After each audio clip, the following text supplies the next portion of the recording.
গ্রামের প্রেমের গল্প এপিসোড ৩ বটতলার বিকেল। বিকেলের নরম রোদে গ্রামটা যেন সোনালি হয়ে উঠেছে। মাঠ থেকে কৃষকেরা ধীরে ধীরে বাড়ি ফিরছে। গ্রামের মাঝখানে সেই পুরনো বটগাছের নিচে দাঁড়িয়ে আছে মায়া। মায়া গ্রামের বড়লোক মানুষ, হাজি করিম সাহেবের মেয়ে। তাদের বড় বাড়ি, অনেক জমি, লোকজন, সব মিলিয়ে গ্রামের সবচেয়ে প্রভাবশালী পরিবার। আর রাহাত, সে একজন সাধারণ কৃষকের ছেলে। তার বাবা আব্দুল মালেক সারাদিন মাঠে কাজ করেন। সংসার চলে কষ্টে, কিন্তু সম্মান আর সৎ মানুষ হিসেবে গ্রামে তাদের আলাদা পরিচয় আছে। এই পার্থক্যের কারণে রাহাত আর মায়ার ভালোবাসা গোপন। মায়া একটু উদ্বিগ্ন হয়ে চারদিকে তাকাচ্ছিল। ঠিক তখনই দূর থেকে রাহাতকে দেখা গেল। ধুলো ভরা পথ ধরে সে হাঁটতে হাঁটতে বটতলার কাছে এসে দাঁড়ালো।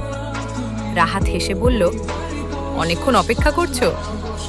মায়া মৃদুস্বরে বলল, না, কিন্তু যদি কেউ দেখে ফেলে?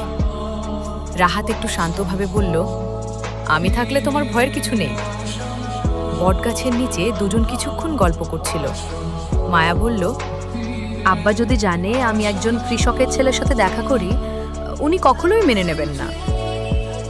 রাহাত কিছুক্ষণ চুপ করে থাকল, তারপর ধীরে বলল, আমি গরিব হতে পারি, কিন্তু একদিন নিজের পরিশ্রমে কিছু একটা হব।